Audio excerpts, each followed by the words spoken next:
How's everyone doing? Today I have a Blu-ray update with 10 pickups, and if you've seen these movies, definitely let me know what you think of them.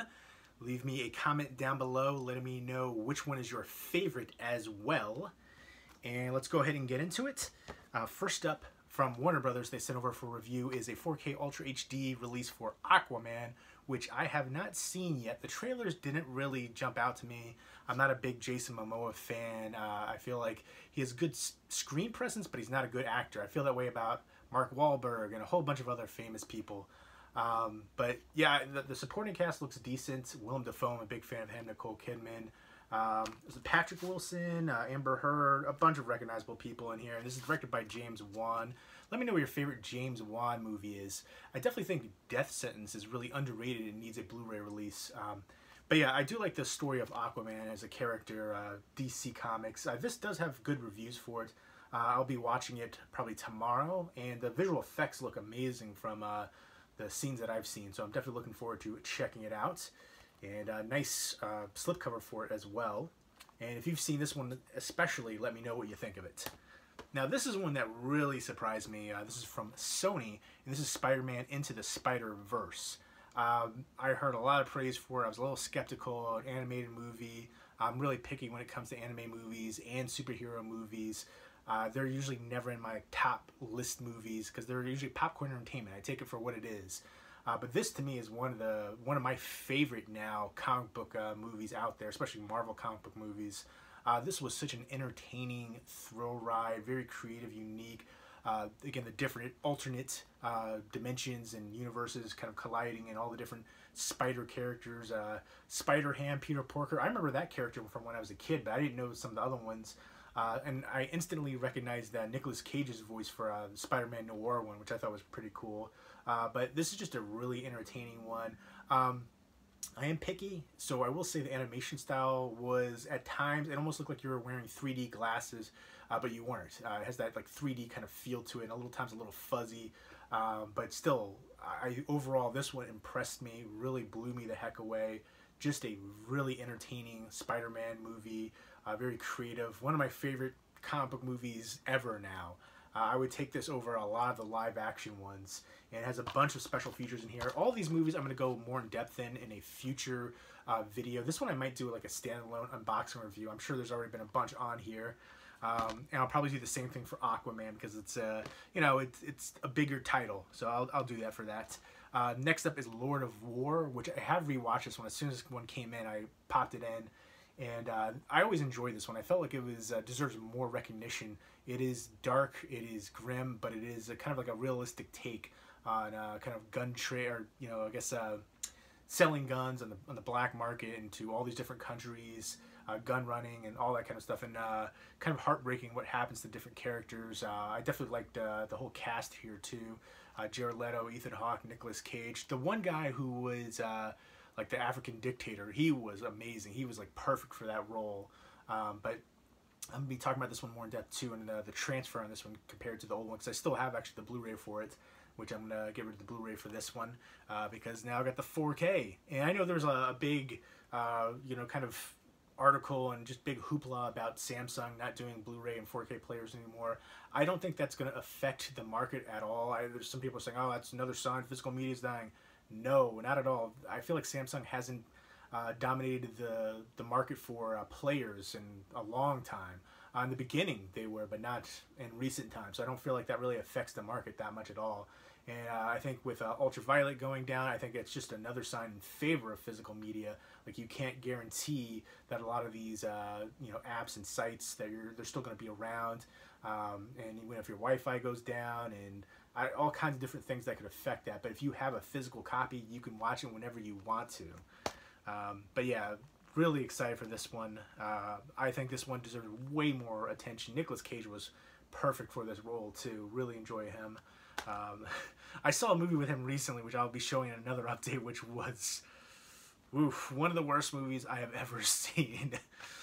Next up from Arrow Video is The Possessed. This is an Italian movie from, what I'm going to say, this is like mid-60s. I'm trying to find the date on here. 1965. This is based on a real murder case. The Alleghe killings, and it was I guess also based on a book too. But this is a more kind of surreal take on it. I love the visuals. It's a black and white film. It looks so clean. It looks like it could have been filmed today, but in black and white. And there's two versions on here. There's the Italian version and the English version, and they both look to be dubbed. A lot of Italian films did that back in the day. They would dub in both languages, so you know they could do in the international market too. But the English version, I watched the Italian version, and then I watched parts of the English version as well. And the parts that I watched, especially the beginning and then the end, it adds more detail in the English version, which I always like to watch it in the native language, but again, with the dubbing, I guess it doesn't really matter so much here, but I feel like it could be good and bad. The English version adds more detail, and which is the most important parts for the beginning and the end. But at the same time, sometimes I appreciate the ambiguity for certain things, and maybe that is a plus for the Italian version. But it's basically about this guy going back to this hotel where he spent some time last year, and he has a crush on one of the girls that works there. And when he goes there, he finds out that she apparently committed suicide, but then it comes out that maybe she didn't, maybe she was murdered, and it's kind of a murder mystery. And as the movie unfolds, he has these dreams. That's one thing I was kind of critical about the dream section sequences. He would have these dreams where what would happen in the dreams actually happened. And usually in those kind of sequences, the dream sequences, they usually replay, and they didn't replay here. It just happened. So that was a little critical, but overall I really enjoyed the heck out of this one. Very atmospheric, has a big, it says proto-giallo. It's definitely, you could see that it influenced giallo films for sure, but really enjoyed the heck. The lead actor was amazing too. The whole cast was great, but the lead actor really shined here. And I love Arrow Video, what they do with the transfer was amazing on this. The newly commissioned artwork, reversible artwork, right there. All the special features. The special features in here were great too. They have interviews with the makeup artist. The makeup artist sounded like a jerk, though. He worked in a bunch of other films, including The Man in the Iron Mask with Leonardo DiCaprio. And then, you know, the booklet. So just tons of information. I love when they include the booklet. You know, besides the information, all the behind-the-scenes photos and stuff like that. And even the packaging, again, with the clear case, little things like that for physical media collectors, it's amazing. Arrow Video, one of the best companies releasing. I feel like I say this whole spiel every time, but it's deservedly so. Arrow Video deserves all the acclaim every time that they're spoken about. This is a movie that I had never heard of before, Kobos, which apparently is part of a phrase translated from Greek, which means mutilated. And that plays into a very important aspect of this movie. It's kind of a Real World meets Saw, but on a lower scale, and the Saw aspects were kind of disappointing. At first I was like, what the heck just happened? And I actually had to replay certain scenes to see what actually happened as far as the contraptions. There's like a couple little parts here where a disc flies and cuts people open. But the part that I thought was the coolest was the faceless.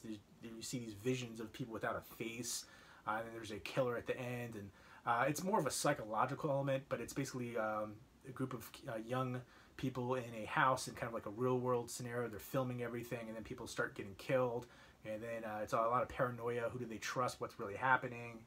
And then one of the things I liked about this too, because I had never heard of this one before, and they actually did a screening. It was like the first UK screening, and they were talking about how people haven't heard of this before, and they had an introduction from the directors in here too. A lot of interviews. They had the guy who played Faceless, who's a famous Russian-Ukrainian actor. He's been in a bunch of stuff. I saw him recently in a few movies, so it was cool to see him working way back. This was filmed in Nebraska. And again, I really dig the special features on here. Again, the disc artwork, reversible artwork. I don't really like that artwork. I think that artwork is amazing, very eye-catching. That would be an impulse buy right there for me. But this is one to me I had never heard before. If you temper your expectations, I think you'll appreciate it. I did enjoy it, but I feel like it could have been better. There's certain elements towards the end where I think they could have played certain things up with certain characters, and you can kind of tell going in how it was going to play out. But I still thought it was one that I could see myself re-watching. So I definitely liked that this was something I never heard before. That is a rarity, especially from, this was 1999, I believe. I believe it was 99. I don't see on the back right here, but So that was pretty cool to see that. Something that I've never heard of it. I feel like that's a rarity. Next up is Horror Express, which is one of my all-time favorite movies. I actually included this on the top 10 underrated horror movies on Blu-ray video, which I did a few years back, and I never thought it was underrated. I just don't hear people on here or just out in general talking about it. But this is one of the best 70s horror movies for me. I absolutely love the heck out of this film. Great cast. Christopher Lee, Peter Cushing, Telly Savalas. I mean, sign me up right there. But again, it does have a little bit of a snowy setting, which I appreciate. They think that they found this frozen creature, and they think it might be the missing link, and they put it on this train, and it starts to thaw out, and they realize it's not the missing link, it's something completely different. There's a lot of paranoia in here, and this is just an incredible film to me. It has, I guess, sci-fi elements to it a bit, but definitely a fantastic horror film, very thrilling. The cast is amazing here with those leads. To me, this, again, if you haven't heard of this one, you need to check it out. And I put it on that underrated list because, again, I didn't think it was underrated, but I feel like not enough people, at least on here, or people that I've talked to, know about it, which is unfortunate because it is a classic. And in fact, the old one from Severin, they had an introduction which from Chris Alexander, which I love that introduction. Really showed the passion. He used to be an editor for Fangoria. He still makes films now today. I loved his intro, and that's included in here. A ton of special features, a bunch of new special features. And I am going to do another underrated horror movie list because I see a lot of people doing the underrated horror movie list on here, and I feel like it's crazy to me. Candyman, Suspiria, Black Christmas, those are not underrated. If you think those are underrated, you are out of touch with reality and the horror community, because those are some of the original My Bloody Valentine. Those are some of the most famous horror movies ever. Suspiria, the original Suspiria, come on. That and Zombie and Cannibal Holocaust, one of the 3 most popular Italian horror movies of all time. Candyman, a classic. Black Christmas, My Bloody Valentine, the original, all horror classics. Some of the best horror movies ever, in my opinion.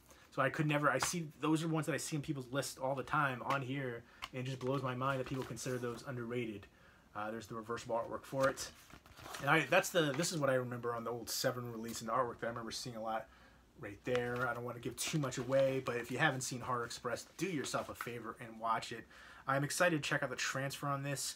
I know they recently, Arrow Video recently released The Bloody Birthday, which was also a former Severin release. The transfer was a little bit more detailed, but a little bit darker on the Arrow Video release. This one I'm going to watch this one and compare it, because I still do have the Severin release, and I'm going to keep the Severin release for that one because it's one of my all-time favorite horror movies, Horror Express. Next up from Criterion Collection is Japón. I don't know if I'm saying that correctly or not. This is a Spanish movie from 2002. This is a depressing sounding movie, and I like depressing movies, so I'm looking forward to checking out. This is a man travels to Mexico City to an isolated village to commit suicide. However, he meets a pious elderly woman who basically kind of reawakens part of his desires, and it says shot in a sublime 16mm cinescope. I'm into it.